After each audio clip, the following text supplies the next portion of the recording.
자, 지금 차트 보시면 어제 안타깝게도 30일 이평선 아래로 쭉 미끄러져 내려오면서 지금 어제 하락분만 해도 무려 음 거의 어. 4%를 꼬리를 내렸다가 다시 또 말아 올렸고요.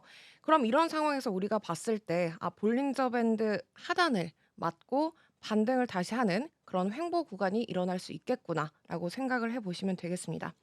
제가 그때 그 볼린저 밴드가 97%의 확률로 다시 이 안에 종가 마감을 해 준다고 말씀을 드렸는데 지금 전의 구간처럼 이런 식으로 다시 또 한번 내려오게 된다면 볼린저 밴드 하단을 맞고 반등을 하면서 횡보 구간이 이뤄질 수 있다. 근데 보시면 지금 이 볼린저 밴드 높이가 계속해서 조금씩 줄어들고 있죠. 그런 구간이라면 삼각 수렴을 할 수 있는 구간이다라고 많은 음. 전문가들이 이야기를 해 주고 있습니다. 자, 그렇다면 여기서 우리가 만약에 좀 시장을 방향성을 우리가 가늠을 해 보자면 이런 식으로 생각을 해볼 수가 있겠죠. 그때 또 가격적인 면에서 횡보하고 수렴을 하고 또 방향성이 만들어진다라고 말씀을 드렸는데 다시 또 한번 이렇게 박스권 장세를 이뤄 주다가 또 가격이 방향성을 만들 수 있다라는 것까지 유의를 해 주시고 자, 그래서 이때가 지금 그럼 매수 매도를 하기 좋은 구간이냐라고 누군가가 물어보신다면 사실 많은 전문가들이 아직까지 추세에 대한 정확한 방향성이 나오지 않았기 때문에 지금은 조금 더 지켜보는 게 좋을 것 같다라고 이야기를 해주고 있습니다.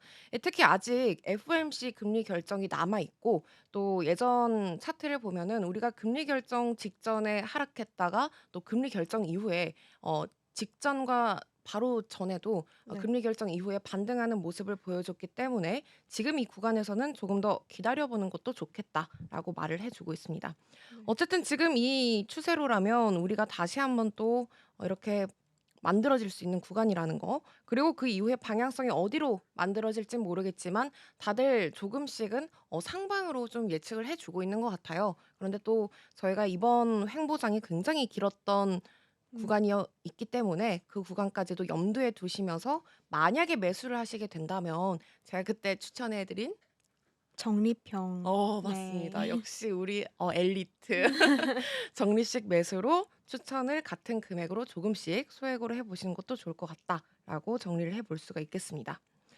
자, 저희가 사실 오늘 지니어스 액트도 지금 이제 어 통과가 됐잖아요. 저 하원을 향하고 있는데 그쵸. 이 전쟁도 장기적으로 봤을 때는 계속 비트코인에게는 강세 흐름의 판을 이렇게 길을 깔아줄 것이다라는 의견들이 많이 나오고 있거든요. 아, 근데 전쟁이 비트코인의 상승으로 길을 깔아줄 거다라는 말보다도 전 이렇게 해석을 하고 싶어요. 네. 중동발 리스크가 터지면 우리가 이 흐름을 정리를 해 봐야 하는데 중동발 리스크가 터지면 호르무즈 해협에 대한 봉쇄 가능성이 있죠. 그쵸. 근데 이 호르무즈 해협이 어떻게 보면은 전 세계 유동성의 공급망의 5분의 1을 차지하고 있기 때문에 여기가 막히게 된다면은 물가가 오를 수밖에 없습니다.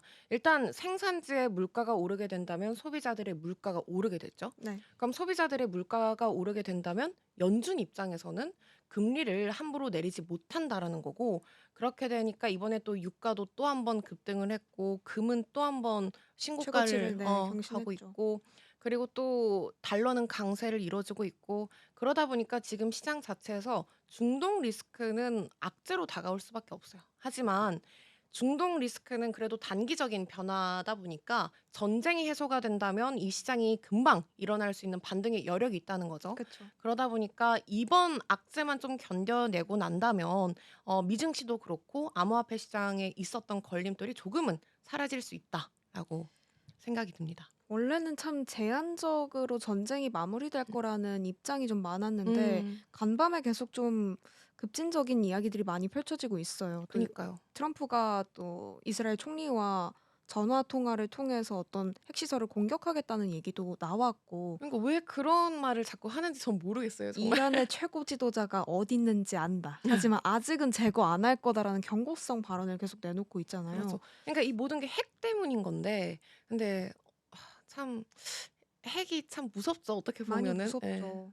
참 시장의 긴장감이 놔질 수가 없는 것 같습니다. 맞아요. 이 트럼프 대통령이 또 발언을 서슴지 않고 있기 때문에 이 G7 정상회담에서 돌아온 것 자체가 저는 네. 지금 그리고 트럼프 입장에서는 연준의 금리 스탠스도 굉장히 인하를 하길 바라고 있고 또 시장이 반등을 하길 바라고 있는데 계속해서 이런 리스크를 감수하고 가고 있다는 것도 전 좀 의외의 모습이다.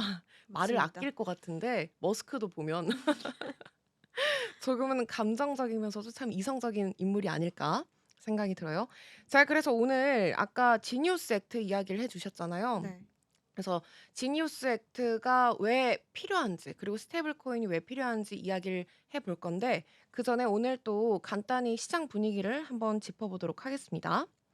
자, 코인 마켓캡에 따르면 시가총액은 2.31% 전날 대비해서 떨어졌고요. 거래량은 7% 가량 올라와 줬습니다. 자, 공포 탐욕 지수가 그래도 어제 51점 가량을 유지해 줬는데 오늘은 2점 가량 오르면서 그래도 아직까지 중립 구간이지만 어제보다는 덜 공포스러운 상태다라고 보시면 되겠죠. 예, 좀 의아했던 게 비트코인 가격은 음봉으로 마무리가 됐는데 그래도 공포 지수는 조금은 올라왔다라는 점. 그리고 알트코인 시즌 인덱스가 정말 이걸 보면은 비트코인이 너무나도 강세 우위에 두고 있구나라는 걸 아실 수가 있는데 어제 이 점수가 25점까지 올라갔었는데 다시 또 음. 5점 가량 밀리면서 20점까지 와 줬습니다.